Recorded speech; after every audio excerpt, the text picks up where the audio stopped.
Obrigado, pastor Miqueia. A paz do Senhor, meus irmãos. Glória a Deus. Pelo que eu estou percebendo, o negócio é bom mesmo. Porque os irmãos atenderam bem, graças a Deus, pela presença de vocês. Porque tem duas coisas muito importantes aqui. Primeiro é a presença de Deus. Segundo é a presença de todos nós que aqui estamos. Glória a Deus. Meus amados irmãos, nós não vamos perder tempo, mas vamos iniciar, vamos fazer a nossa leitura. E, na realidade, eu quero dizer aos irmãos que é uma experiência para mim, talvez um pouco ainda, de certa forma, inibida, porque eu não sou palestrante, apenas a gente ensina na igreja há anos, mas é o culto de ensino que a gente já é acostumado. E nessa questão de palestra, os irmãos quiseram me colocar na abertura. Eu, de qualquer forma, eu aceitei, porque como servo, eu devo servir. Mas quero dizer, já antecipado, que não é, vamos dizer assim, a minha, vamos falar numa linguagem atual, não é a minha praia. Desculpa, mas... Agora aqui na capa, na última capa, para o lado de fora, nós temos aqui a palavra que nós colocamos aqui para receber os irmãos. Então está aqui, meus prezados e queridos irmãos, amigos e companheiros na obra do Senhor, obreiros e membros em geral. Quero aproveitar esse pequeno espaço para dizer da minha satisfação em poder realizar esse primeiro é bom, escola bíblica de obreiros e membros, aqui em nosso campo de Jundiaí e Madureira, pois tendo em vista que, hoje em dia, existem muitos desafios em todos os segmentos da sociedade, a igreja também deve avançar, buscando cada vez mais, através dos ensinamentos da palavra de Deus, o aperfeiçoamento, conforme Efésios 4, 11 e 12. Como foi decidido em Assembleia Geral, que neste ano de 2019 iniciaríamos o nosso É Bom, foi indicado o nosso amigo e companheiro, pastor Miqueias, para organizar esse tão esperado seminário, que, por certo, servirá de grandes e maravilhosas bênçãos para todos nós e o campo em geral. Pois vamos tratar de assuntos de temas fundamentais e importantes, resgatando os valores cristãos, que, diante de tantas teorias errôneas e antibíblicas, têm sido ameaçados e até substituídos por coisas banais e antidoutrinárias. Por isto, precisamos de preparos adequados para... dentro dos princípios doutrinários da Igreja do Senhor Jesus, para podermos enfrentar estes e outros perigos que ocorrem em nossos dias. Para isso, escolhemos um dos mais conceituados ensinadores da palavra de Deus dos nossos dias, pastor Elias Clós, para escrever o nosso apostilha e ser um dos nossos palestrantes. Que se soma a outros, pastor José Caires, pastor Miqueias, pastor Jefferson dos Santos e pastor Herói de Andrade. Portanto, quero desejar a todos, quero desejar que todos sejam bem-vindos e que aproveite bem o tempo disponível de cada palestra. Obrigado. Obrigado, pastor Miqueia, e a todos palestrantes, e a todos os irmãos, obreiros e membros em geral. Que Deus abençoe, pastor Zé Caires e esposa. Meus amados, esta é a nossa palavra de saudação a todos, e agradecendo a Deus, como já disse, pela presença de vocês, e por ter abraçado esse tão importante trabalho. Nós vamos falar apenas dois temas, que é... Quem sabe? O que nós vamos falar? O custo do nosso resgate, que está em 1 Pedro 1, 18 a 23. Vamos ler? 1 Pedro 1, 18 a 23. Sabendo que não foi com coisas corruptíveis como prata ou ouro, que foste resgatado da vossa vã maneira de viver, que por tradição recebeste dos vossos pais, mas com o precioso sangue de Cristo, como de um cordeiro imaculado e incontaminado, o qual, na verdade, em outro tempo foi conhecido, ainda antes da fundação do mundo, mas manifestado nesses últimos tempos por amor de vós.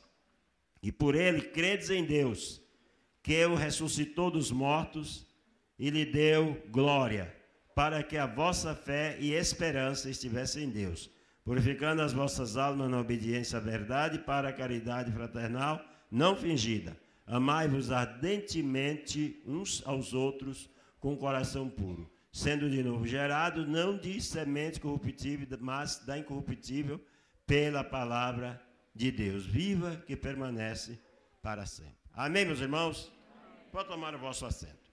Quero agradecer a Deus, e até de certa forma um pouco tímido, pela presença do pastor Jefferson e do seu companheiro pastor Silas, que está aqui nos prestigiando. O pastor Jefferson é um dos nossos palestrantes da manhã, e eu quero dizer até que fico um pouco tímido de falar perto desses homens, porque eles são bíblias ambulantes, né? Eles têm tudo na cabeça aí com tanta facilidade. Mas a gente vai aqui devagar e cheguei a pensar de transferir essa responsabilidade, mas achei também que se fizesse, poderia não ser tão bom, porque todos os irmãos estão esperando que a gente vai falar alguma coisa. É lógico, não vamos falar muito, mas aquilo que a gente puder falar aqui dentro, daquilo que escreveu o nosso prezado pastor Elias Kloss, a gente vai falar, meus irmãos, dentro da nossa limitação, alguns assuntos importantes sobre esse tema. Na introdução, apenas para refrisar aqui algumas linhas, diz assim: ainda tem muita terra a ser conquistada. Ele avalia aquelas partes ali do livro de Josué, que muita terra ainda tinha para ser conquistada. Agora ele fala, muitos resgates que gerarão fruto para a glória de Deus. Precisamos resgatar muitas coisas que no decorrer dos anos se perderam no cipoal dos desânimos e nas invenções contemporâneas. Inventamos muitas coisas novas e esquecemos das mais nobres. Precisamos resgatar uma vida de consagração e de oração, resgatar o amor a Deus e a obediência, como havia na igreja primitiva. E ali diz, em cada alma havia temor. Muito bem. Aqui a introdução, nós vamos agora para o nosso assunto do capítulo 1, que fala sobre o custo do nosso resgate. Vocês me dão licença que eu vou tirar esse aparelho, porque ele pesa de qualquer forma e eu não preciso dele agora. Então veja bem, analisando, meus irmãos, entre preço e custo, o que é que faz a diferença entre o preço e o custo? O preço, naturalmente, é aquilo que se coloca na vitrina, ou na vitrine. O custo é aquilo que você investe. E nós vamos falar exatamente sobre o investimento que Jesus fez na nossa vida. Então é importante que nós tenhamos bastante tranquilidade para meditar. Eu coloquei aqui uma frase da seguinte forma: para muitos o custo é razoável, para outros muito difícil e para alguns impossível. E por que eu disse isso? Para a gente analisar. Analisar o quê? Analisar custo. Por quê? Porque nós podemos entender que existem pessoas que têm poder aquisitivo para comprar qualquer coisa. E para ele o custo é muito razoável. Mas para outros já é mais difícil. E para alguns chega a ser impossível. Estou falando de custo financeiro. Por quê? Porque existem pessoas, por exemplo, se alguém hoje quisesse me vender um jato, vamos dizer aí, por 5 bilhões de dólares, para mim seria impossível. Já para outros não seria impossível. Seria razoável. Então, para mim seria impossível, para outros, razoável. E para alguns, difícil, porque tem pessoas que têm dificuldade, até mesmo, em algumas vezes, para adquirir o seu pão de cada dia. Existem pessoas hoje que têm essas dificuldades. Mas nós não vamos falar muito sobre isso, nós estamos falando disso para analisar a palavra custo. Né? Que ele diz aqui, embora a palavra custo tenha uma conotação mais humana, pois implica em determinado valor, e na perspectiva salvífica, esse preço torna-se humanamente incalculável. E aí, nós usamos a expressão impossível também. Por quê? Nós vamos analisar. Pelo fato, meus amados,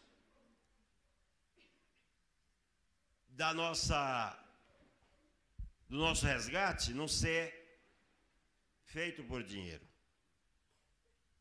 Primeiro, para resgatar, nós precisamos de alguns aspectos.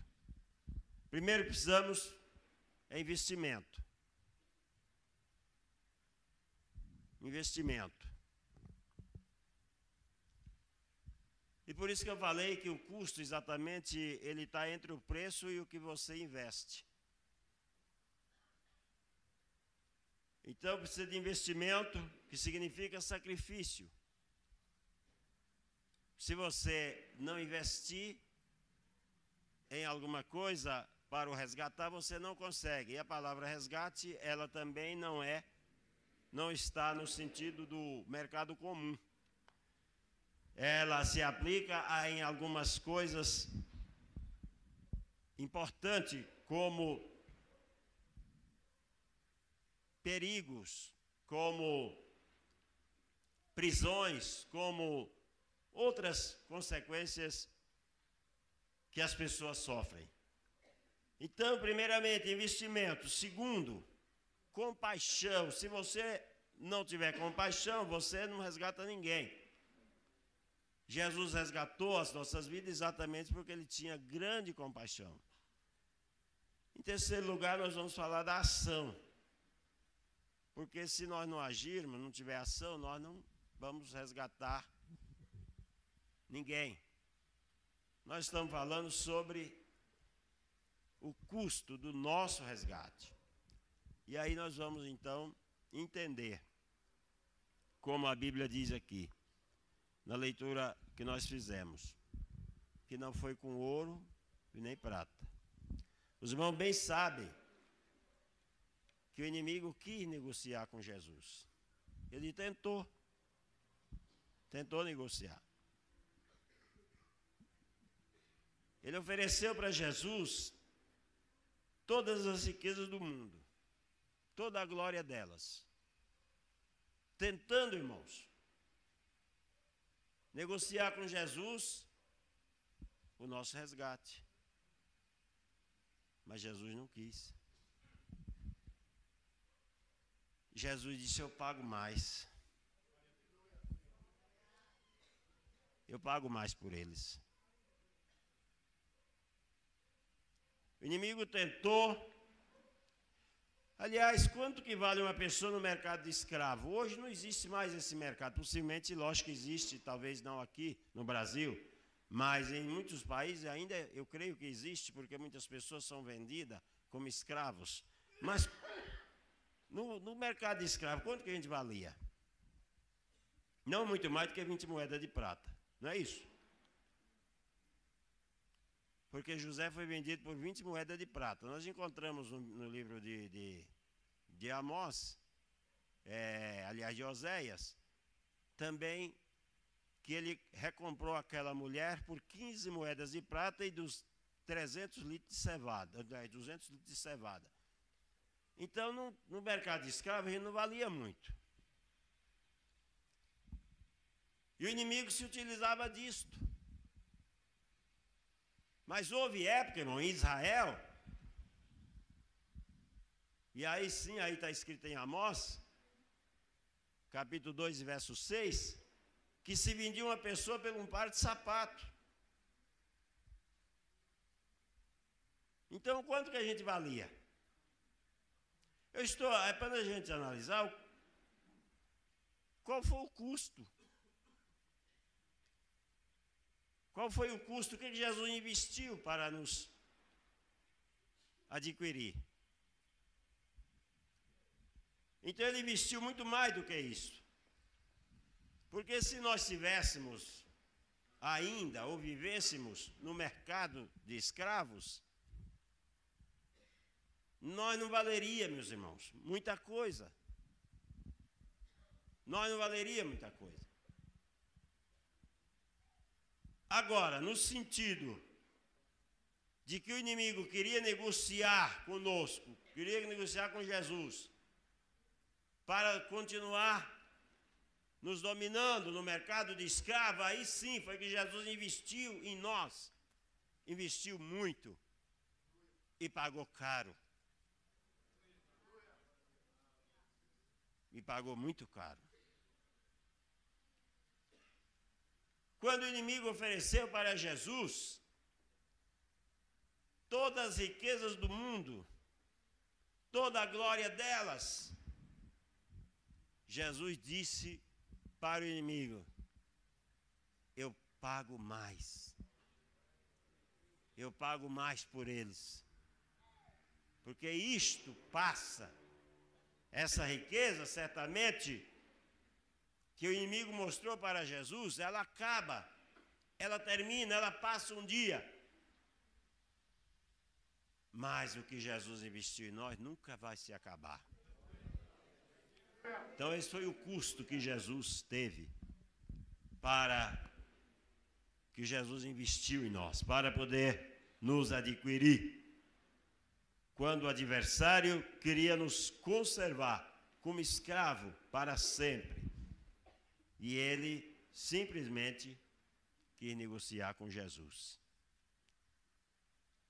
Ele foi lá tentar para ver se ele conseguia, de alguma maneira, negociar com o Senhor. Mas Jesus não aceitou negociação. Jesus simplesmente determinou que pagaria um preço tão caro, mas que nós seríamos dele. Então, meus amados, isso aqui importa. Quando Paulo diz que nós somos comprados por bom preço, que está em 1 Coríntios 6, 27 e 23, significa dizer que foi um alto custo. Bom preço significa um preço muito alto. Um bom preço significa dizer que foi um preço, como eu disse, para muitos seria impossível. Ou para muitos não, para todos nós. Foi possível somente a Jesus. Salmo 49, verso 6 a 8. O salmista faz uma comparação. E se os irmãos puderem ler. Mas ele faz uma comparação que se alguém quisesse comprar pelas suas riquezas, sua riqueza esgotaria. E ele não conseguiria.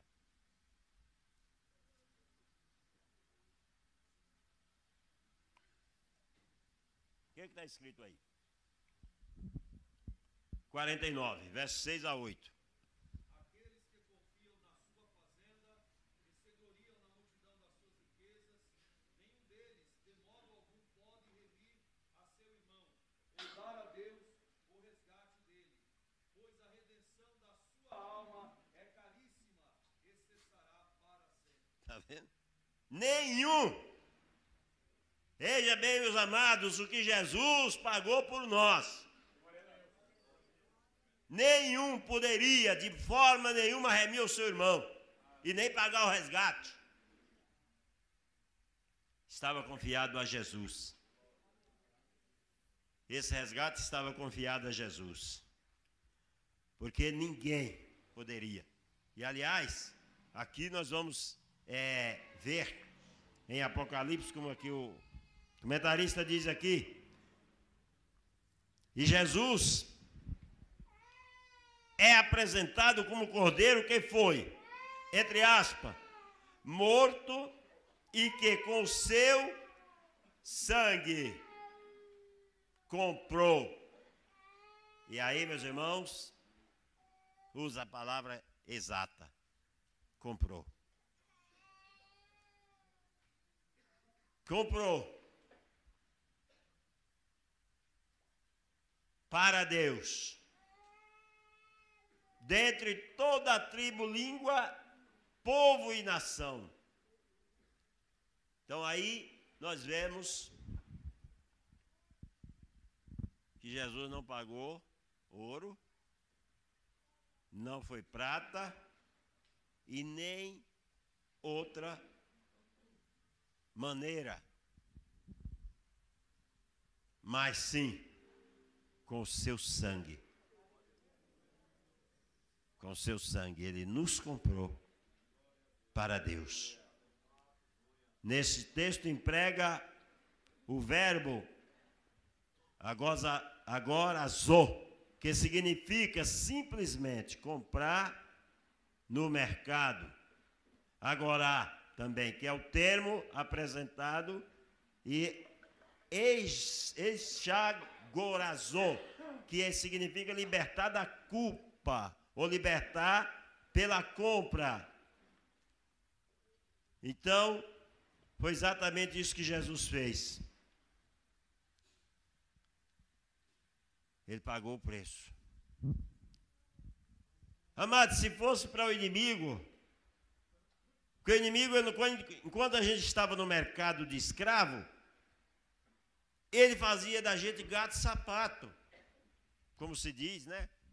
No ditado popular. Só que quando ele viu que Jesus ia pagar o preço, ele quis investir. E aí ele quis investir muito caro. Mas Jesus disse: não, eu pago mais. Mas quantos milhões de dólares? Vamos falar em dólar, que é um dinheiro mais conhecido do mundo. Quantos milhões de dólares você tem coragem de pagar por um escravo?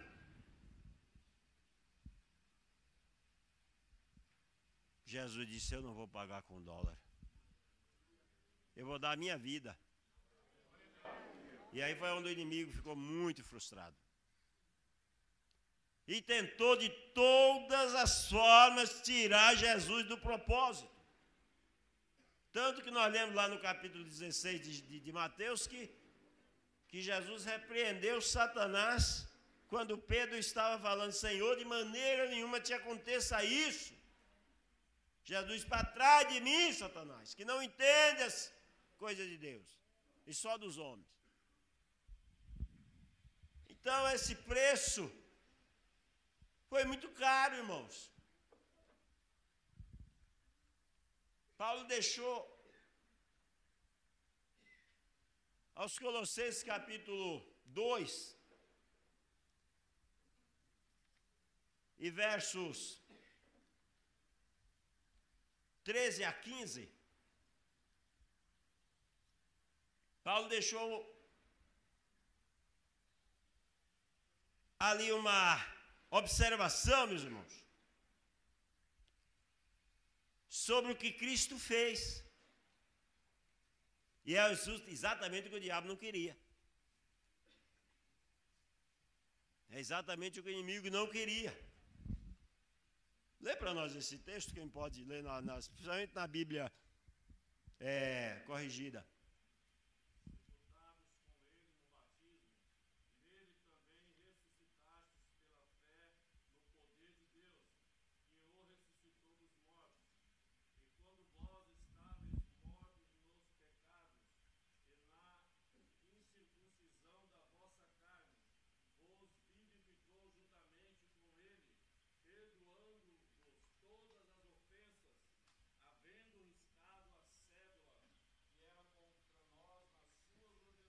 Aguarda um pouquinho aqui, irmãos. Só aí um pouquinho, depois você encerra, você termina esse texto.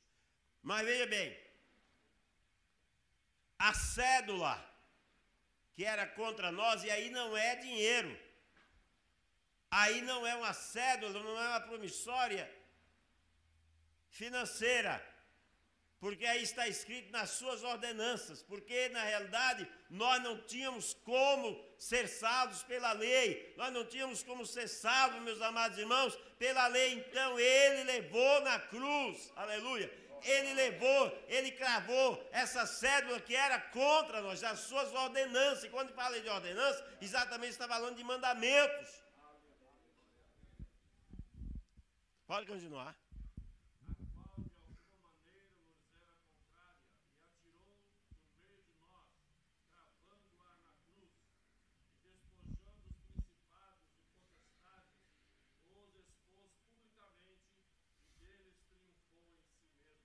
Está vendo que o diabo não queria. Glória a Jesus, aleluia! Ele ressuscitou, meus amados irmãos. Aliás, a palavra triunfo era uma palavra que era usada para os imperadores romanos quando saíam para dominar países. E quando eles voltavam, que eles haviam ganhado e que eles haviam dominado, eles entravam em Roma, montado nos seus cavalos, seguido pelos seus exércitos, e daí vem a palavra triunfos. Eles entravam com triunfo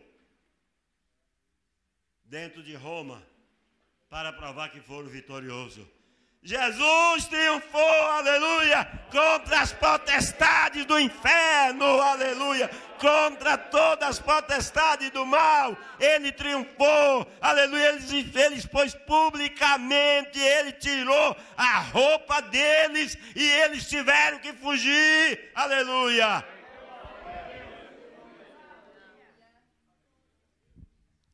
Ele pagou o preço. Ele pagou o preço, irmãos.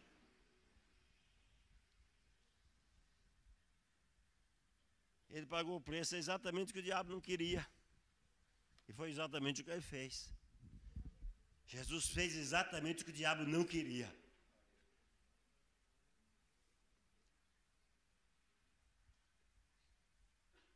Então, essas ordenanças,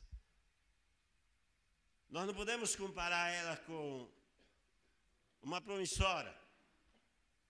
Porque a promissória se fala de coisa financeira, mas as ordenanças não, eram mandamentos.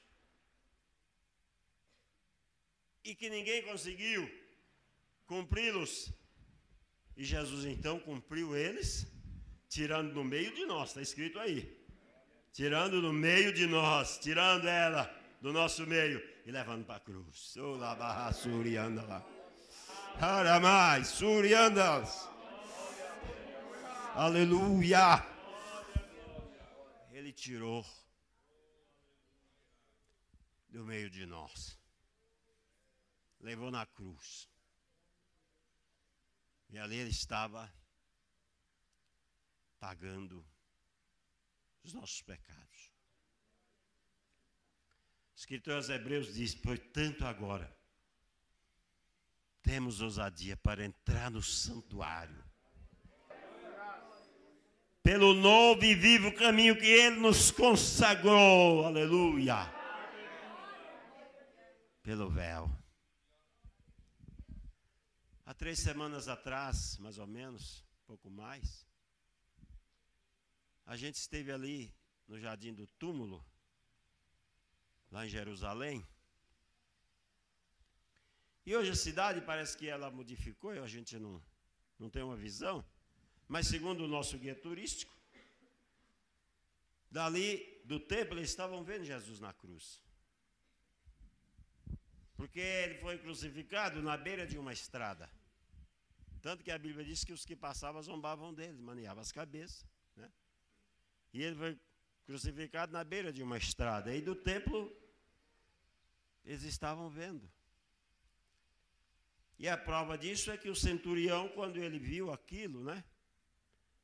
Ele estava olhando de longe, quando ele viu, e a Bíblia diz que a terra tremeu, houve as rochas tremeram, e aliás tem lá uma rachadura exatamente na rocha do túmulo, e a gente não sabia disso, a gente viu isso agora, da primeira vez que eu estive ali, a gente não observou nada disso. E dessa vez a gente viu. E segundo eles disseram para nós lá, que foi exatamente quando Jesus morreu que deu aquele abalo, né? Que a Bíblia diz que as rochas se fenderam. E o véu do templo se rasgou de alto a baixo. O caminho foi inaugurado. Deus que estava, irmãos, atrás do véu. Deus estava ali atrás do véu. Estava ali representado pela sua santidade. Tinha ali 2 querubins que olhavam para o propiciatório. Um significava, segundo um livro que eu li de um americano por nome Hal Link, um significava a santidade de Deus e outro a justiça de Deus. Os dois olhando para a arca.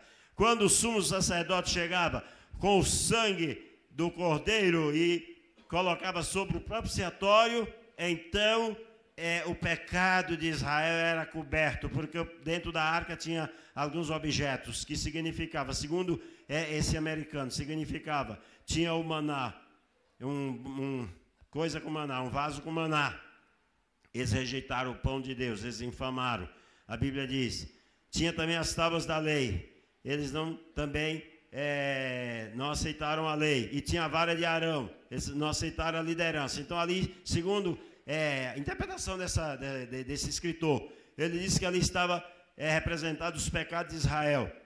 Mas quando o sumo sacerdote chegava e despejava aquele sangue sobre o propiciatório, que era a tampa da arca, era uma peça coberta de ouro, e aqueles querubins olhando, né, ali para o propiciatório, com o olhar firme, e quando aqueles querubins, segundo esse escritor, um representava a santidade de Deus e outro a justiça de Deus. Quando se colocava ali o sangue, aquele pecado era coberto. Então, Israel continuava perdoado. Mas só que com Jesus aconteceu diferente. Jesus, ele não cobriu o pecado, mas ele removeu o pecado. Quando João Batista identificou Jesus, ele disse, eis o Cordeiro de Deus que tira o pecado do mundo. Tirar é remover. Ele removeu, ele tirou do nosso meio. Ele levou a cruz, aleluia. Ele levou até a cruz e cravou lá e ficou lá. Glória a Deus.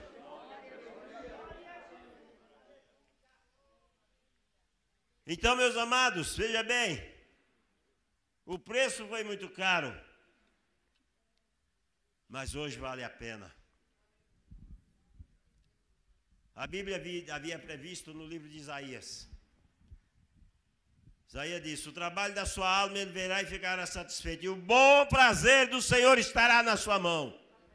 Glória a Deus.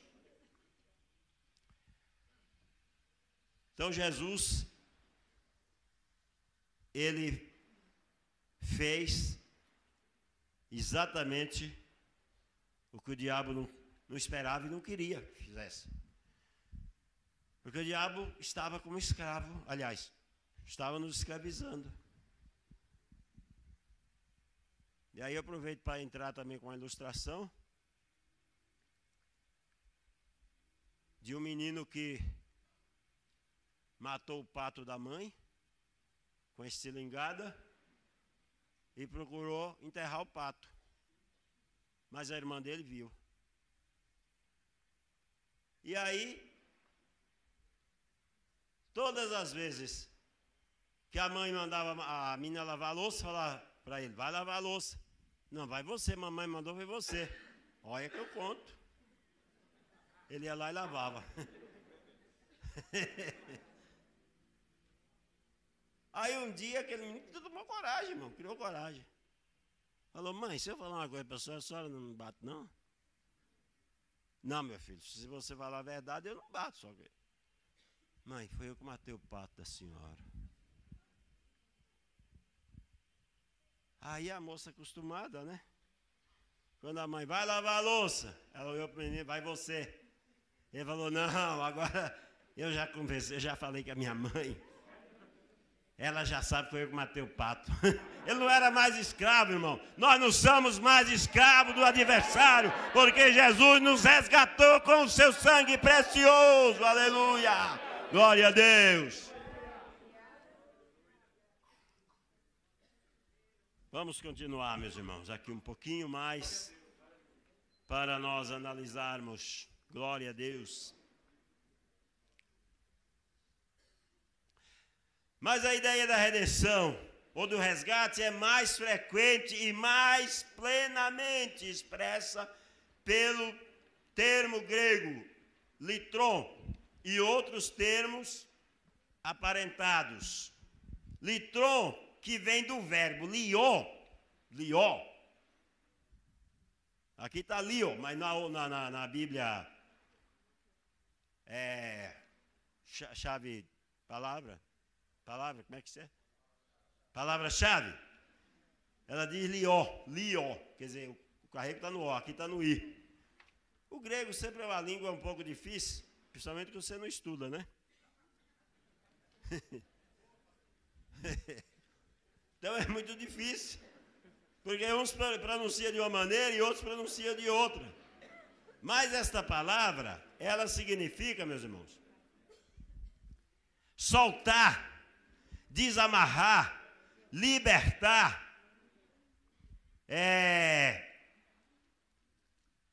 corresponde a pessoas presas no pecado e iniquidade, que são soltas pela pregação da palavra de Deus. Por isso, meus amados, é que nós temos que pregar a palavra de Deus, que é ela que liberta, é ela que solta as pessoas da prisão. Tem muitas pessoas aprisionadas, mas se nós pregarmos esta palavra como ela é, pregar o sacrifício de Jesus como ele é, as pessoas são libertas, não serão mais escravos de Satanás. E Satanás não quer que a igreja pregue, Satanás não quer que nós exercemos o nosso direito de pregar a palavra de Deus. Mas não importa se ele quer ou não queira, nós temos que fazer como Jesus fez. Glória a Jesus.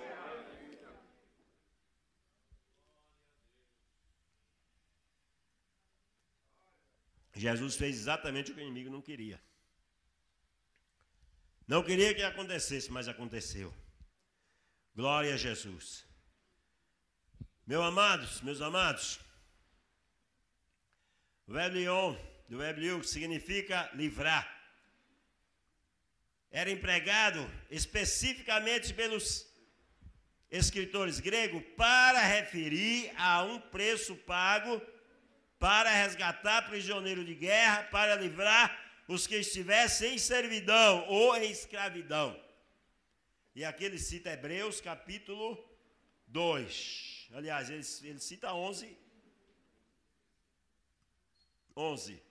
Ele cita 11 e 35. Mas eu cito 2, 14 e 15. Vamos ler? Hebreus 2, 14 e 15.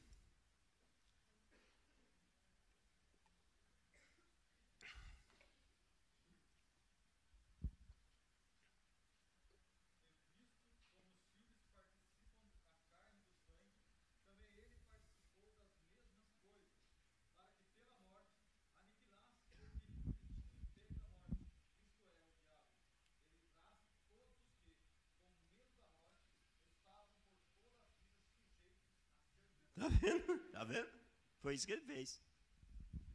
Pela morte ele libertou, meus amados. Charamai, churebas. Ele libertou a todos que com medo da morte estava por toda a vida sujeito à servidão. É o caso daquela moça que tinha aquele menino como escravo. Porque o menino tinha feito uma coisa e não queria confessar. Não queria expor. Com medo da mãe. Um dia ele criou coragem e falou para a mãe. Daquele dia para frente ele não foi mais escravo. Quando ela mandava ele lavar a louça, ele falava, não vou lavar e acabou. E você não manda mais em mim. Hoje o inimigo não manda mais em você, meu irmão. Hoje o inimigo não manda mais em nós. Mas ele mandava. Ele mandava e você fazia. Porque você tinha medo. Só que hoje não, hoje você não faz mais. Hoje você não precisa mais fazer o que ele manda. Hoje você é liberto. Nós somos libertos pelo sangue de Jesus. Glória a Jesus. Vamos continuar mais um pouquinho aqui, meus amados.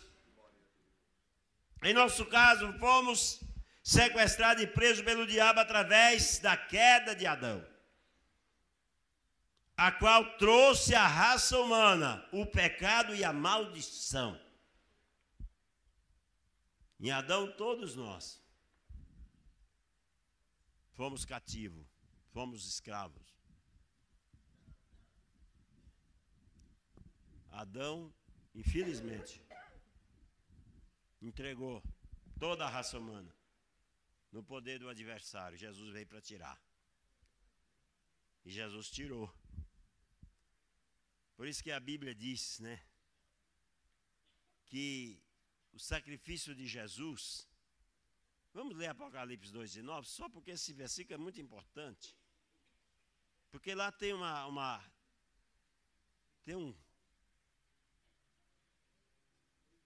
Apocalipse 5:9, eu falei, né? Falei 5, falei 2, mas é 5. 5:9.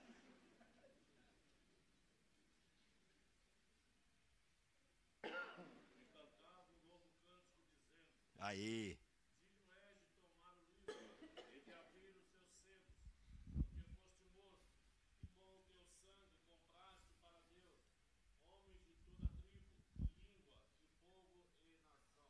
Tá vendo, irmãos? Eles cantavam lá nos céus. Um novo cântico, o cântico da vitória. Jesus, na última ceia, ele disse: é o seu sangue da nova aliança. Aleluia, que é derramado por vós.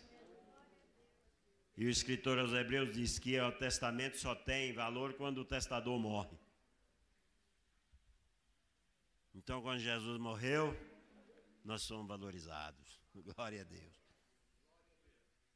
Meus amados, às vezes nós ficamos apáticos, nós envolvemos com as coisas desta vida, nós não ligamos muito para as coisas de Deus, nós ficamos muito alheios a algumas coisas, mas o poder que Deus deu à igreja, através do resgate, é muito grande. É que nós às vezes não exercemos. Aliás, o segundo tópico aí vai falar sobre compreendendo a nossa chamada, é isso, né? O segundo tópico aí vai falar sobre a chamada. E eu tenho que correr um pouquinho aqui, porque senão eu vou demorar muito. Mas vamos aqui. Eu estou pulando e estou lendo apenas algumas linhas para a gente poder chegar lá. No texto bíblico em questão, o apóstolo Pedro usa a expressão fútil, procedimento que nossos pais nos legaram. Tal expressão não foi utilizada por acaso. Com ela, Pedro tinha em mente a situação pecaminosa em que vivíamos antes de sermos resgatados pela ação de Cristo na cruz. Porém, graças a Deus, fomos resgatados, vejamos. Glória a Jesus. Então aqui ele dá, naturalmente, várias alíneas que fala sobre não ocorreu mediante pagamento de qualquer valor monetário, como eu já disse. Se falasse o preço da alma do Caires, do José Caires, é 50 bilhões de dólares. É lógico que o inimigo pagaria. Tranquilo. O que é 50 bilhões de dólares para o inimigo? Nada. Porque ele tem todo o poder aquisitivo do mundo na mão.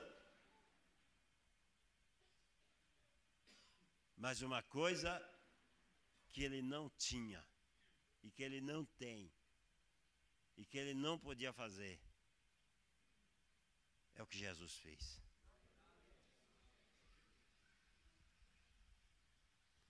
Ele nunca poderia fazer. E nunca podia fazer. O resgate pelo sangue já acontecia no Velho Testamento quando uma vítima, um animal, normalmente um cordeiro ou novilho, era imolado, morto como expiação pelo pecado. Então já isso que já era do Velho Testamento, que é o que nós já falamos. Agora, corria um perigo. Se aquele animal tivesse defeito e não fosse aceito, então o pecador continuava sendo pecador. O pecado dele não havia sido perdoado. Por quê? Porque ele pecava, quem morreu era o animal. Quem morreu era o animal. Então as pessoas, não era difícil pecar. Porque quem morreu era o animal. Só que o animal tinha que ser perfeito. Só que depois da morte de Cristo,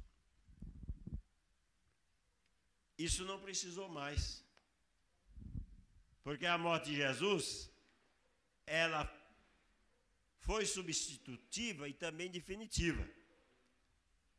Não tem mais, não precisa mais morrer animal nenhum. O animal agora que às vezes tem que morrer é o nosso, é o ego. Né? Às vezes esse animal precisa de vez em quando morrer, mas se ele estiver vivo, ele pode criar às vezes algumas dificuldades para a gente. Mas quando ele é crucificado com Cristo, como Paulo disse, ele fica dominado. E aí você é um crente abençoado. Um detalhe importante é que para o sacrifício era exigido um animal perfeito, ou seja, sem qualquer defeito físico, sob o risco da oferta pelo pecado não ser aceito pelo Senhor, sendo também rejeitado o pecador. Aí o pecador continuava sendo pecador, continuava devendo aquele pecado. Agora, como Cordeiro de Deus, Cristo foi apresentado para o sacrifício sem defeito, sem mácula. Temos no texto dois termos importantes. O termo amomos significa sem defeito, sem mancha. E o termo aspilos, com significado de limpo, livre de censura, impecável, livre de vício, puro, e assim por diante. Glória a Deus. Como Cordeiro de Deus, Cristo se tornou conhecido antes da fundação do mundo. Isto significa que o resgate divino foi planejado antes mesmo da criação do homem, da queda de Adão. Conhecendo os fatos antes deles virem à tona, o Deus onisciente e presciente pôde separar o que tinha de mais precioso, filho amado, para buscar e salvar o pecador. Então, meus irmãos, é muito importante. Deus tem um conselho chamado Conselho da Sua Vontade. Está escrito lá em Efésios. E esse conselho, ele é composto do Pai, do Filho e do Espírito Santo. E quando o homem pecou,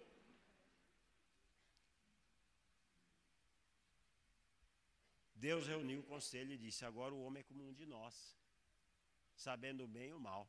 Ora, pois, para que ele não tome da árvore da vida e coma e viva eternamente, Deus colocou querubins na porta do jardim, expulsou Adão do jardim, colocou querubins e colocou uma espada de fogo que rodeava a árvore da vida. Ali você não volta mais. Por quê? Porque se o homem comesse aquilo ali, irmãos, aquele fruto, estava condenado o resto da eternidade toda a viver num corpo que uma hora está boa, outra hora está ruim, uma hora você manca, outra hora você grita, outra hora você pula, outra hora você geme. E é assim o corpo que nós vivemos, né? Quando a gente está muito bom, a gente ainda tem um bocado de problema. Já notaram? Agora, venha viver num corpo desse a vida inteira. Jesus falou, não, nós não podemos. Quer dizer, o conselho de Deus disse, não podemos deixar o homem viver assim. Vamos tirar ele fora. E o plano de Deus na presciência, que Pedro usa essa palavra, presciência. Alguns teólogos não gostam muito dessa palavra, mas é verdadeira. Quer prever antes. Na presciência de Deus, certamente Deus já sabia, já tinha reunido o conselho, e aí ele reuniu de novo o conselho e disse, o homem é como um de nós, sabendo o bem e o mal. Então, Deus foi trabalhar para nos colocar diante dele, em santidade. O propósito da Bíblia, o propósito de Deus, é que nós sejamos, a Bíblia diz, conforme a imagem de seu Filho.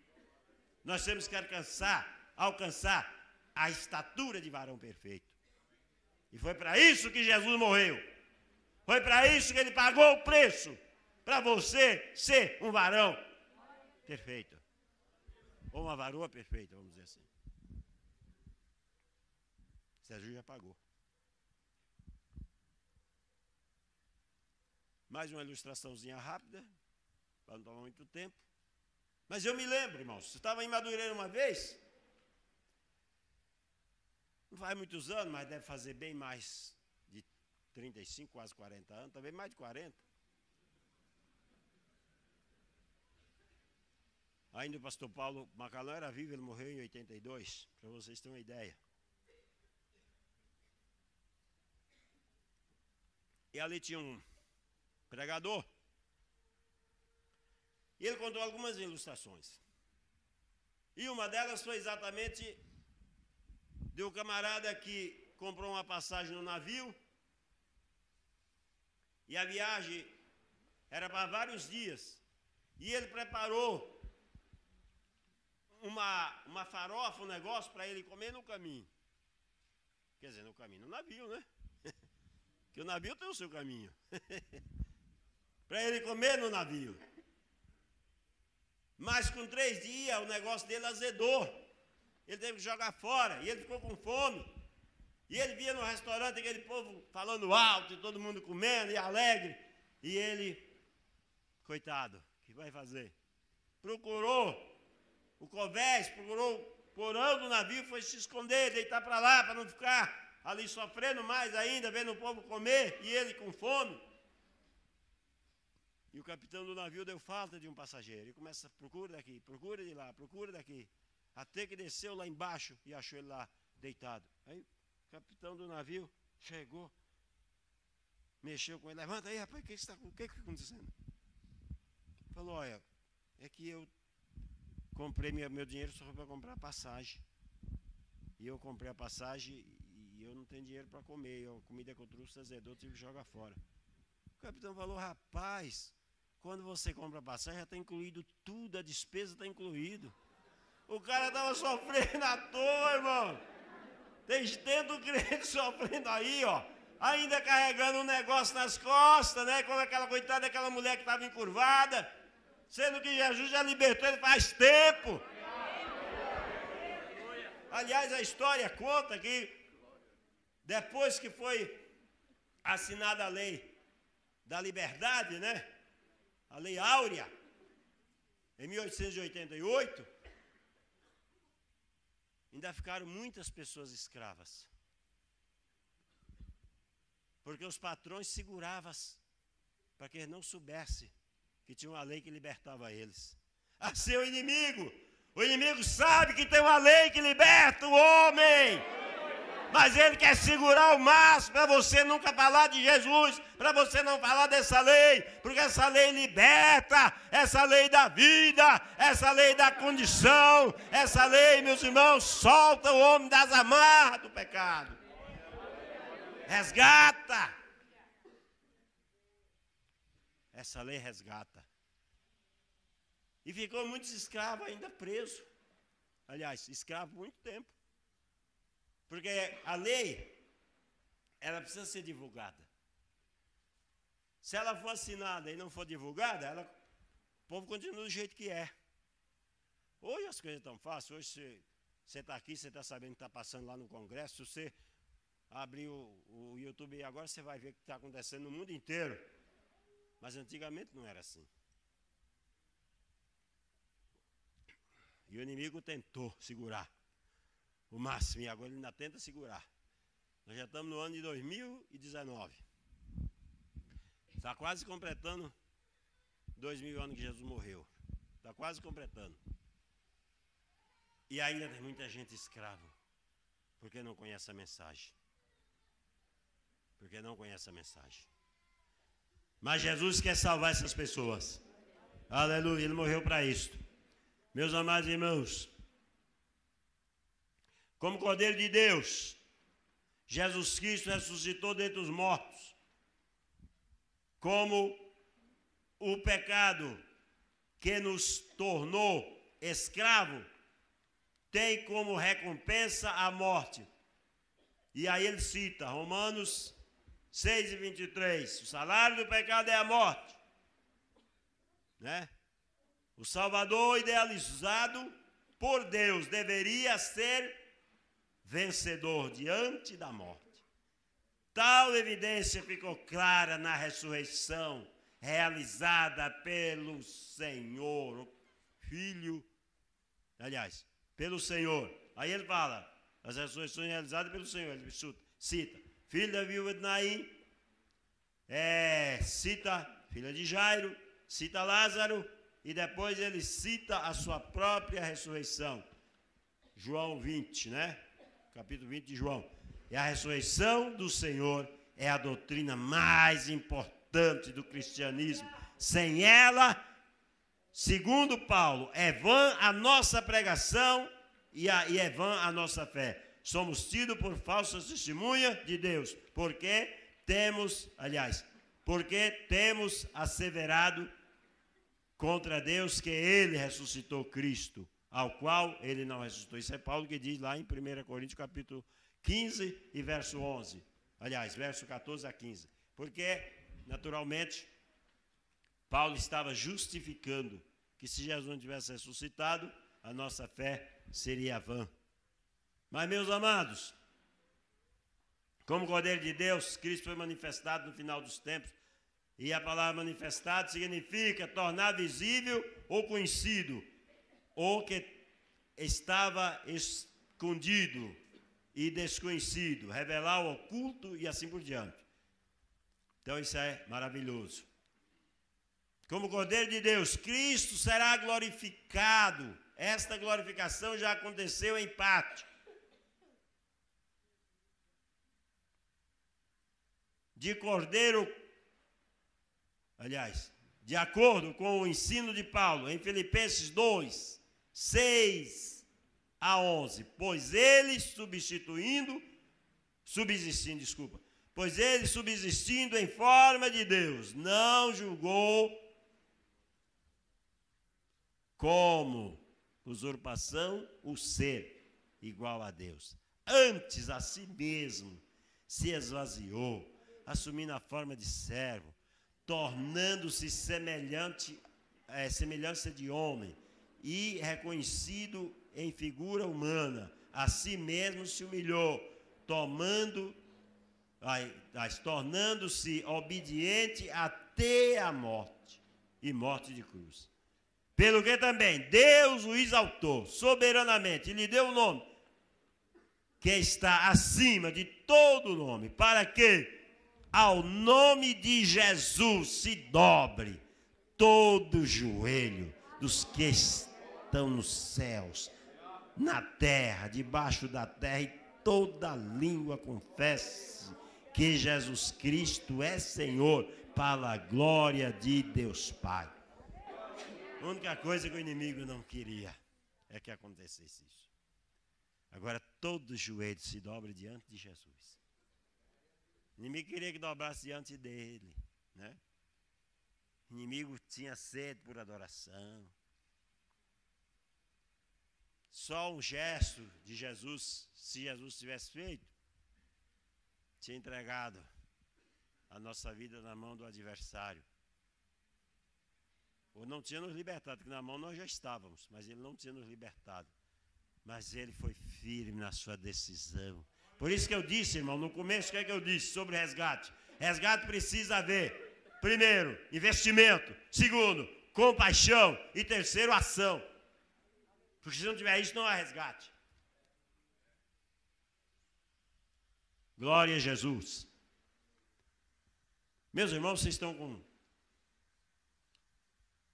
coisa, porque eu estou indo muito para ali, agora eu vou meio que para cá, para esse lado aqui, ó.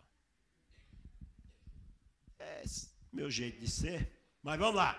Rapidamente, porque nós temos que entrar no segundo I. Peraí, segundo I, né? Falando no texto em questão, Pedro afirma que a purificação verdadeira somente acontece pela obediência à verdade. Se a pessoa não tivesse a obediência à palavra de Deus, ele não consegue se purificar. Porque tudo foi realizado. Mas a pessoa tem que se apoderar, meus irmãos, daquilo que Deus nos deu gratuitamente. É gratuitamente. Então nós temos que entender isto. Glória a Jesus. Na teologia de Pedro, a ação purificadora da palavra de Deus ocorre paralelamente com a regeneração. É o que ele escreveu lá, né? Reconhecendo o fato de que fomos regenerados através da palavra de Deus, devemos agora amar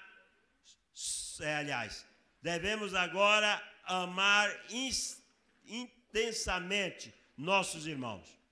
Podemos afirmar, sem sombra de dúvida, que o verdadeiro amor fraternal somente pode existir na vida daqueles que foi regenerado e purificado através da palavra. Amém, meus irmãos? Glória a Deus. Para encerrar esse primeiro capítulo, vamos lá. Agora resgatados, salvos, colocados numa posição segura. E juntamente com ele nos ressuscitou, nos fez assentar nos lugares celestiais em Cristo. Efésios 2 e 6. Paulo diz que ele nos fez assentar nas regiões celestiais, em Cristo Jesus. Glória a Deus. Bom, aqui falamos um pouco sobre o custo do nosso resgate. Custou, foi caro. Nenhum de nós ou de outros qualquer. Não teria condições. O salmista diz, se alguém tiver fazenda e quiser remir o seu irmão, ele gasta tudo e não vai conseguir. Porque é caríssima. Ele usa lá a palavra do superlativo. Caríssima. Não é isso? Caríssima. Agora nós vamos ver sobre compreendendo o nosso chamado para resgatar. E ele está aqui, o texto de Mateus, capítulo 4, 19 e 20 e 35, aliás, de 9, 35 e 38. Então ele diz aqui, é rapidinho, essa leitura, todos nós conhecemos ela, é quase que de cor, mas sempre é bom a gente estar amparado no que está escrito, porque o que a gente cita, mesmo sabendo, pode ser que a gente erre um pouquinho. Mas diz aqui, e disse-lhes, vinde após mim, eu vos farei pescadores de homens. Então eles, deixando logo as redes, seguiram-no. E agora, capítulo 9. Rapidamente, só para a gente analisar e continuar aqui rápido, porque não posso ser cansativo, porque amanhã nós vamos começar cedo. E eu não quero ser cansativo. Mas é um texto que eu sempre gosto dele. E percorria Jesus todas as cidades e aldeias, ensinando na sinagoga deles e pregando o evangelho do reino e curando todas as enfermidades e moléstia entre o povo. E vendo a multidão, teve grande compaixão. Olha aqui, meus irmãos. Para resgatar, você tem que ter compaixão. Compaixão é misericórdia. Deles, porque andavam desgarrado e errante, como ovelha que não tem pastor. É engraçado, irmãos. Engraçado como que você vê o povo. Jesus via como ovelha. Às vezes nós vemos o povo como marginais. Na realidade, Jesus via como ovelha.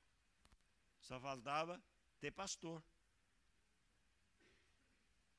Então você tem que entender a sua chamada. Você precisa entender a sua chamada. Você foi chamado para resgatar pessoas, para resgatar a vida. Irmãos, eu fiquei meditando naquele episódio que houve lá no... Foi no México ou foi no Chile? Daqueles resgates. Chile, né? Você vê quantos investimentos, quanto investimento, irmãos, para resgatar aqueles homens que estavam presos nas profundezas da terra, sem uma esperança. Não tinha luz, não tinha nada. Eles estavam ali sem ver o sol há muitos dias. Mas alguém lá, cá em cima, estava lutando por eles. Aleluia. E recorre daqui, dali, daqui, até que os Estados Unidos ofereceu a tecnologia de furar aqueles tubos grandes, perfurar até chegar onde eles estavam. E aí, você nota, irmãos, o que eu mais notei naquilo ali foi a expectativa.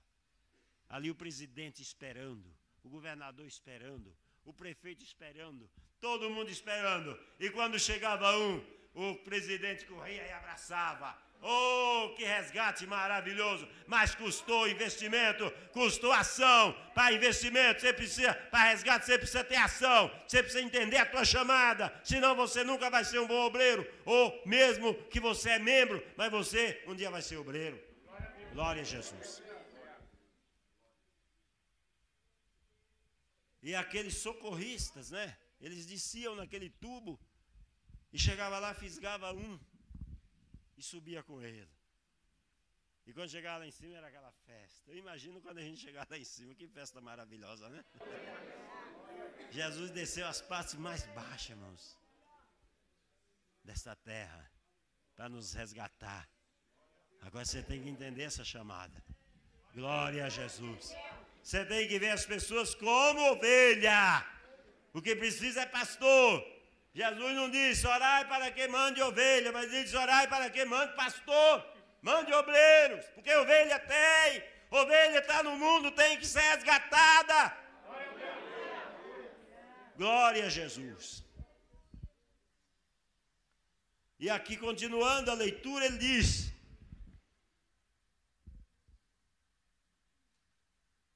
então disse aos seus discípulos, a seara é realmente grande, mas poucos os ceifeiros. Rogai, pois, ao Senhor da seara que mande ceifeiros para a sua seara, irmão. A gente ora, Senhor, manda os pecadores para a igreja, mas não é assim. Não é assim. Uma vez eu fui numa congregação, isso foi lá na Alta Sorocabana, lá no fim do mundo, quase. Eu fui na congregação, o pastor Everson estava comigo. Estava não? Estava, né? E aí eu cheguei, a gente dobrou o joelho para orar e tinha um irmão já orando. E orando assim: Senhor, manda o anjo tocar os pecadores para vir para a igreja. E eu fiquei olhando aquela oração, falei, mas que oração bonita, né? Mas a Bíblia não ensina assim, quer dizer que o anjo vai lá tocar os pecadores. Vamos, pecador, vamos para a igreja, vamos para a igreja, vamos para a igreja, vamos para a igreja. A Bíblia não diz isso. A Bíblia não diz assim. Roga para mandar ceifeiros, obreiros, para a seara, que a seara é grande, ovelha tem muita. Jesus via o mundo cheio de ovelhas, mas faltando pastores. Oh, aleluia. Vamos entender a nossa chamada, irmãos. E aqui eu quero pegar aqui, meus irmãos, esta palavra. Duas palavras eu quero colocar aqui, para a gente analisar. Primeiro é eu vos farei. Você tem que colocar nas mãos dele. E segundo é deixar-o logo.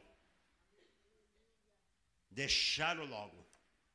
O logo significa imediato. É rápido. Não tem espera. É para já. É para hoje. É para agora. É uma ação imediata. Eles tiveram uma ação imediata. Eles entenderam. Não entenderam tudo, porque Deus não revela tudo de uma vez. Se Ele revelar, você não é obreiro. Você não consegue ser, porque você vai ver muita luta pelo caminho, você vai desistir. Mas Ele vai te revelando a maneira que você vai andando. É como você andar numa estrada cheia de curva. Você só vê o que está na frente na hora que você passa na curva. Quando você abre a outra curva, você vê o que está lá por trás da outra curva, você não vê. Quando você chega lá, você vê. Vai vendo. É assim que é o caminho espiritual. Cada dia Deus revela uma coisa. Se Ele te revelar tudo de uma vez, você tem medo. Você não vai. Mas Ele vai revelando aos poucos. Passa uma curva, Ele te revela uma coisa. Passa outra, mas você tem que ser obreiro. Você tem que entender a tua chamada. Ah, pastor, mas eu quero que Deus me revele tudo. Vai devagar, irmão. Não é verdade? Vai devagar. Entenda a sua chamada. Arão, para ser sacerdote, primeiro trabalhou na porta 7 dias. Ficou lá, na porta. Entra, pois não. Pois não. 7 dias lá na porta. Depois de 7 dias, Deus falou, agora pode ungir o sacerdote. Aí Moisés foi lá e pá, ungiu.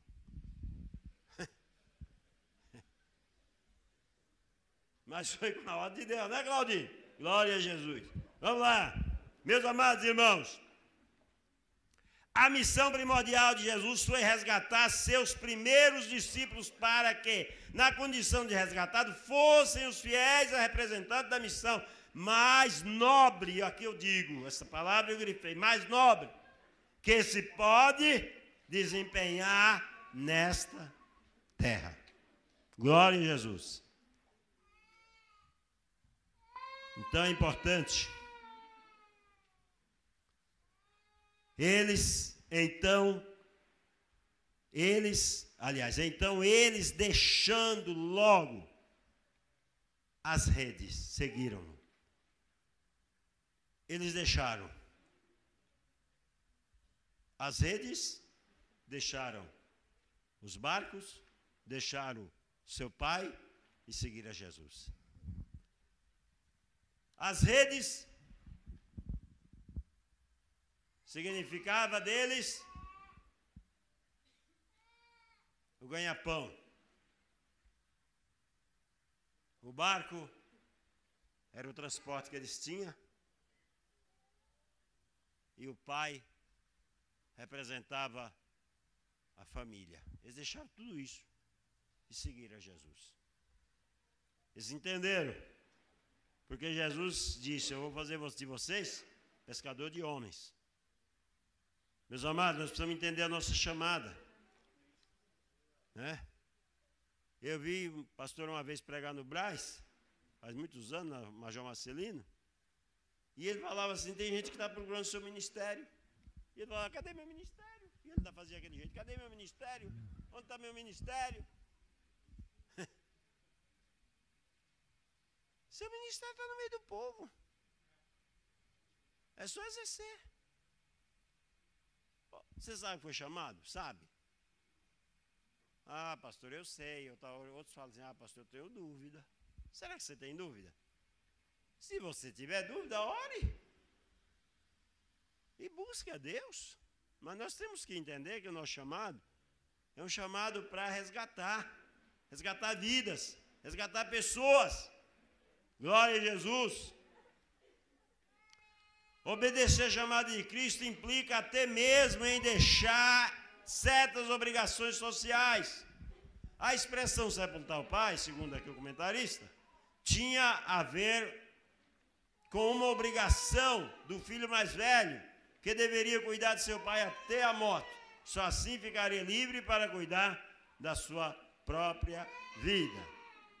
A chamada é urgente. Talvez não seja assim para todos, mas para alguns sim. Agora, todos nós temos que entender a nossa chamada. Quando Jesus chama alguém, esse deve deixar tudo, até mesmo obrigações consideradas imprescindíveis. E sem demora ou questionamento, segui-lo.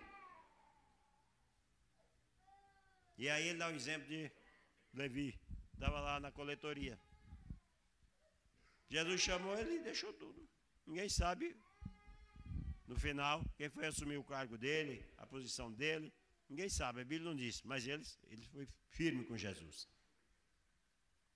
Quem assume o chamado de Cristo deverá depender dali para frente, somente de Deus.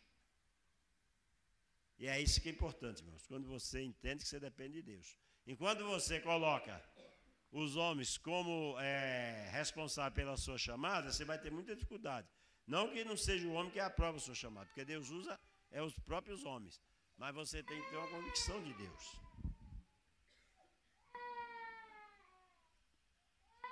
Eu tive, por misericórdia de Deus, a minha chamada em 73 para dirigir congregação. E até hoje, pela misericórdia de Deus, continuo dirigindo. E eu tenho certeza que as pessoas, muitos, por onde eu tenho passado, têm me tolerado. E de muitas coisas, temos mesmo que tolerar uns aos outros. E a Bíblia não fala tolerar, mas fala suportar. Suportar é servir de suporte, para não deixar a pessoa arriar, né? Quando seja. Cair. Mas, de qualquer forma, meus amados irmãos, a gente tem, pela misericórdia de Deus, sido aprovado. Mas não pensa que isto traz status. Não. Isso traz compromisso, submissão e obediência. E se não for assim, nenhum de nós vamos ter um ministério abençoado. Nenhum de nós. Agora, quando você tem essas qualificações, o próprio Deus, ele se encarrega de te abençoar. Pregou aqui um irmão esses dias que falou que alguém falou: cola em mim porque você vai ser abençoado. Que colar em você? O que, rapaz? Eu pregou aqui esses dias, né? Que alguém falou para ele: cola em mim que você vai ser abençoado. Não, você tem que ter um compromisso com Jesus. Meus amados, que Deus nos abençoe. Eu estou quase para encerrar aqui, porque eu estou olhando ali para o relógio, mas vocês não olham não, tá? O relógio está de costa, né? Fica à vontade. Glória a Deus. Mas eu estou dando uma corridinha aqui, meus irmãos, para a gente poder chegar lá, né? Um pouquinho mais rápido. Paulo ensina o princípio da dependência de Deus para aqueles que pregam o Evangelho. E ele diz aqui: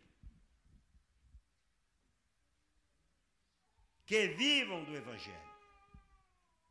Viver do Evangelho é desfrutar. E aqui ele cita também que não é como alguns líderes que querem enricar nas costas da igreja. Ele fala aqui do Evangelho, como fazem muitos falsos líderes que exploram suas igrejas e os crentes incautos, mas sim, aliás, não fazer isso, mas sim depender de Deus, que certamente usará pessoas, igrejas, para abençoar aqueles que são chamados para esta tão importante tarefa, a pregação da palavra de Deus, que é aquilo que liberta, que eu já falei lá no início, lembra? Que nós falamos que a palavra liô significa desamarrar. É isso que eu falei? Soltar, desamarrar. E mais algumas coisas. Libertar e um bocado de coisa. Então vamos lá. Glória a Jesus. Ao receber a missão do Senhor, Paulo imediatamente partiu para a Arábia.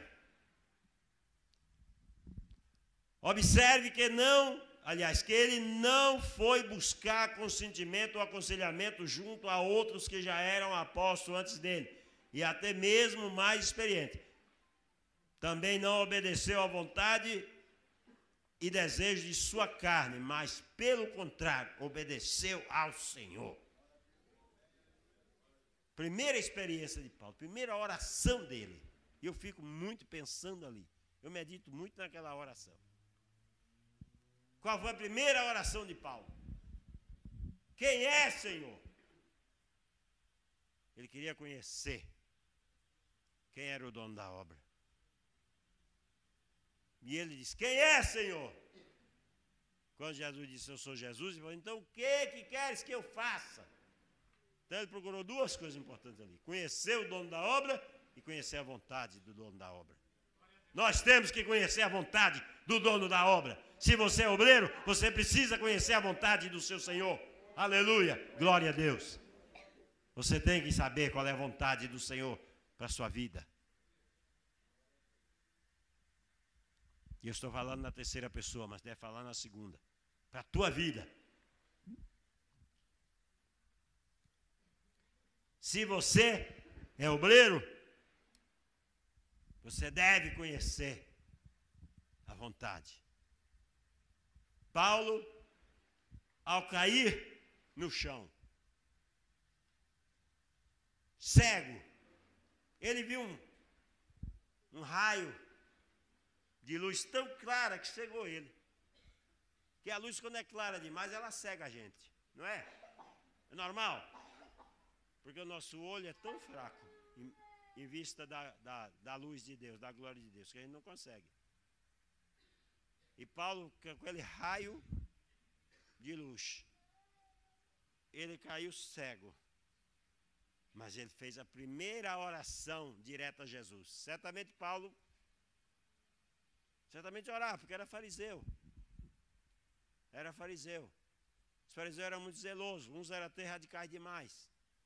Os fariseus, eles subdividiam em classes.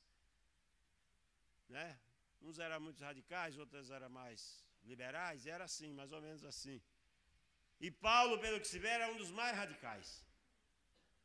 Porque ele não queria ouvir falar no nome de Jesus. Ele disse lá na frente que aquilo era zelo. Segundo o zelo, ele disse, fui perseguidor da igreja. Mas foi segundo o zelo. Não era maldade dele no sentido, maldade porque qualquer pessoa que judia de outro faz, é maldade. Mas não no sentido de que ele estava fazendo aquilo com o propósito de acabar com a igreja. Porque ele não sabia nem o que era igreja. Ele dizia, o povo daquela seita, quer se achasse alguém daquela seita, lá está escrito, quer homem, quer mulher, não havia respeito nesse sentido, levasse preso a Jerusalém, mas no caminho, subitamente, irmão, foi uma coisa rápida, foi,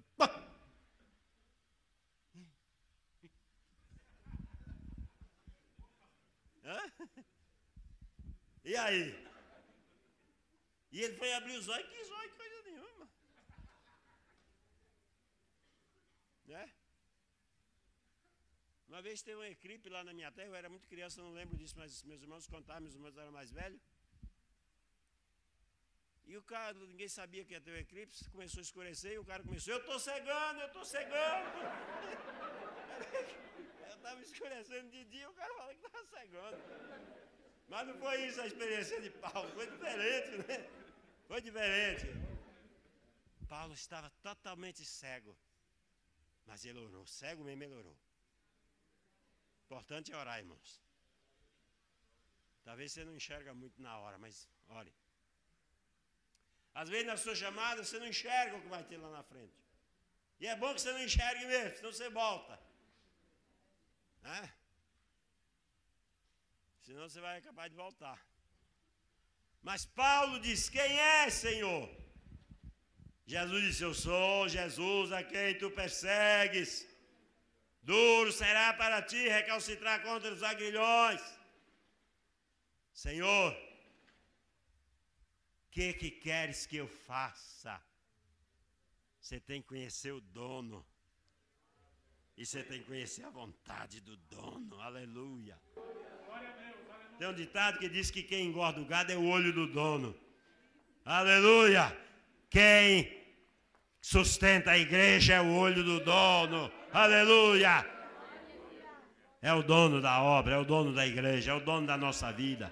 É o dono da minha vida e da tua vida. Ele é o dono. Por isso que ele disse, eu vos farei. Eu vos farei.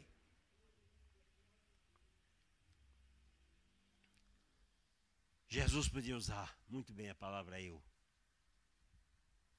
Segundo um teólogo, todas as vezes que Jesus usava a palavra eu, ele estava referindo à sua natureza divina. Quando ele disse, sou eu, o mar foi tratando de acalmar. Quando ele disse, sou eu, o soldado caiu para trás. Glória a Jesus.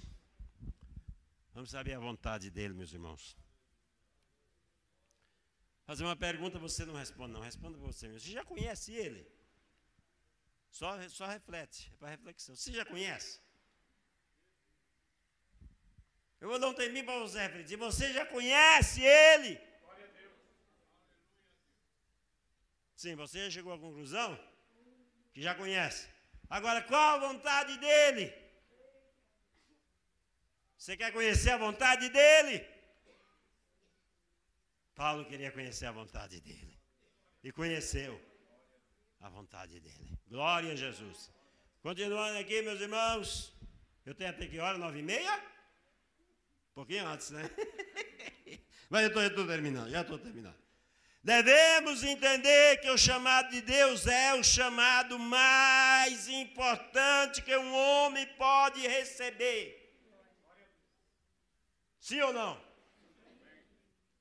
Mas como você avalia?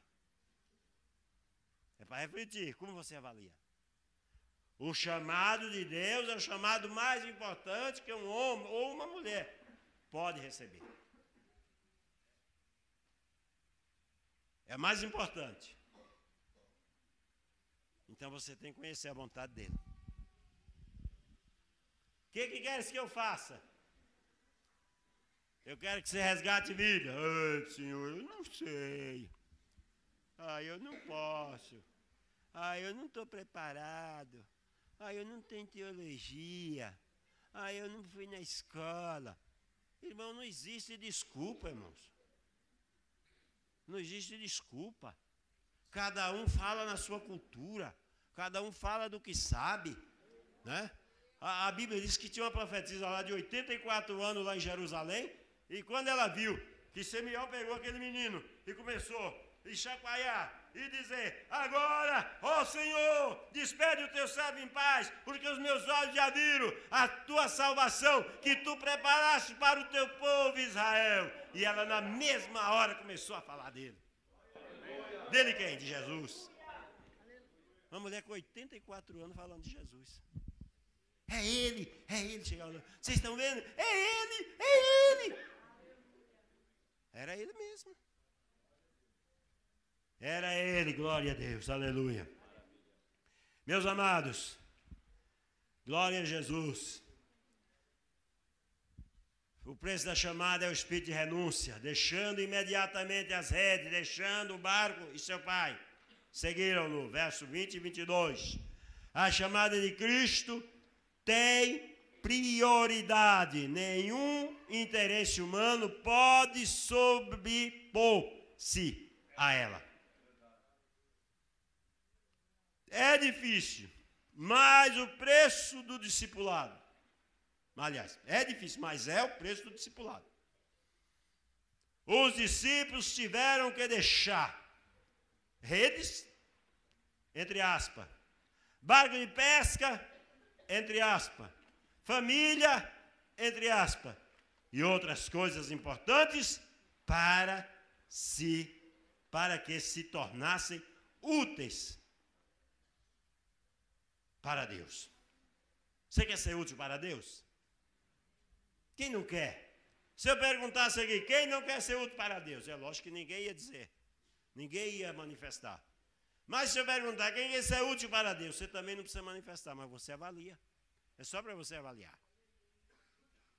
E essas perguntas que se faz não é para se responder, é para se avaliar. Para você poder se avaliar. Você quer ser útil para Deus? Responde para você mesmo. Sim ou não? Você tem todo o direito. Mas vamos compreender o nosso chamado. Glória a Jesus. Meus amados, que maravilha, né? Estou correndo aqui para chegar lá. Já estou chegando. Quando estamos dispostos a renunciar tudo por amor a Cristo, devemos saber que haverá para nós uma recompensa futura, que contemplamos pela... Quem sabe responder? Pela fé. Glória a Deus. Por vezes, em meio a privações e provações amargas neste mundo, muitas das vezes, né? Paulo, escrevendo a Timóteo, em sua segunda carta, disse: quanto a mim, já estou sendo derramado por libação, e o tempo da minha partida está próximo. Combati o bom combate, acabei a carreira, guardei a fé. Desde agora, a coroa da justiça me está guardada, a qual o Senhor justo juiz me dará naquele dia, e não somente a mim, mas também a todos os que amarem a sua vinda. Glória a Jesus. Não é só Paulo que vai receber, não. Você também vai, eu também vou, nós vamos. Por quê? Porque nós estamos trabalhando na seara do Senhor. Na seara do Senhor vou trabalhando. Você lembra desse hino? Quem lembra? Os mais antigos lembram. Valdomiro Silva, né? E ele falava, e o salário? É o amor. Eu não sei o hino, mas ele terminava dizendo que o salário era o amor. Glória a Deus, é o amor de Deus nas nossas vidas, né? Muito bem, meus irmãos, diversos resgate como exercício do nosso ministério. Olha, preste bem, atenção. Os diversos resgates como exercício do nosso ministério. O chamado do Senhor em nossa vida é abrangente e nos proporciona nos proporciona realizar diversos tipos de resgate. Diversos tipos de resgate. Isso é importante. Desde o resgate do perdido, dentro da própria casa, como aquele que está perdido nas mais distantes montanhas. Tem aqueles que se perdem dentro de casa, né? São valores. Quando se perde dentro de casa, são valores. Nós estamos falando e resgatando os valores. Aquela mulher que perdeu a dracma, ela perdeu o valor. O homem que perdeu o filho, ele perdeu a alma. Ele perdeu o seu filho. E o outro que perdeu a ovelha, ele perdeu um animal do seu rebanho. Mas hoje nós temos que resgatar o filho, temos que resgatar o animal que é o, né? E temos que resgatar os valores daquilo que perdemos. A mulher perdeu a dracma. Era valores. Às vezes nós perdemos muitos valores dentro de casa. Não liga muito.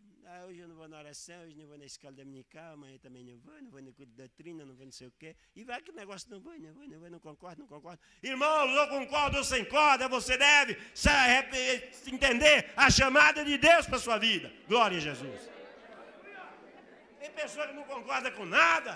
Será impossível que século que nós estamos vivendo, irmãos? Estamos vivendo nos séculos das luzes. Mas que luz é essa? A luz que cegou Paulo? Mas ele recuperou a sua visão. E aí ele viu o mundo aberto para evangelizar. Aí ele viu o mundo aberto. A Bíblia diz que o Senhor foi lá na casa de Ananias e disse: Ananias, eis-me aqui, Senhor. Vai na casa de Simão e pergunta por um homem de Tarso chamado Saulo. Eis que ele está orando. Senhor, mas há quanto tenho visto falar desse homem? Quantos males tem feito aos teus santos em Jerusalém? E aqui tem carta dos principais dos sacerdotes para levar presos os teus servos. Vai, Ananias, porque ele é para mim um vaso escolhido. E eu lhe mostrarei quanto deve sofrer pelo meu nome. Tu tens sofrido pelo nome de Jesus, meu irmão. Ou você não aguenta nada, você não quer sofrer nada, você acha que isso é desaforo, que isso é não sei o quê, que isso é não sei o quê. Que tipo é a tua chamada? Glória a Jesus. E Ananias foi na rua chamada direita. Pergunta lá por um homem de Tarso. Ananias chegou, pois não. Aqui que mora Simão, é? Eu vim aqui, o senhor me mandou aqui orar pelo homem que está aí. Ah, tem um homem aí. Está aí, ó. Irmão Saulo. Olha, irmãos, como que a coisa de Deus é maravilhosa. Em vez de falar, seu perseguidor, você está cego porque você é um infeliz, um perseguidor. A gente não tem esse espírito de vingança, irmãos? Quanto mais o cara é ruim, mais a gente quer que Jesus queima ele. Como é que você quer ser ovelha desse jeito? Você quer igual o João? Ah, Senhor, se quiser, manda, faz igual Elias fez, manda descer fogo do céu, queima esses infelizes. Jesus falou, vocês não sabem nem que espírito sois. Eu vim para salvar as almas dos homens, não foi para destruir.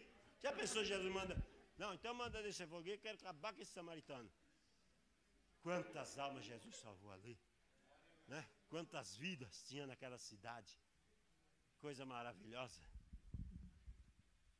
E aí Ananias chega, irmão Saulo, o Senhor que te apareceu. Engraçado que a revelação é tão importante que Jesus não falou nada daquilo para ele. Mas ele chegou lá e Deus revelou tudinho. O Senhor que te apareceu no caminho por onde vinhas, mandou que eu viesse orar por ti, para que recobrasse a tua visão e seja cheio do Espírito Santo. Eita, meu irmão. Como é maravilhoso ser obreiro. Como é maravilhoso você compreender a sua chamada. Glória a Jesus. E a Bíblia diz que Paulo, que quando ele orou, caiu a casa escama. Foi caindo. E daqui a pouco Paulo ficou vendo, irmãos.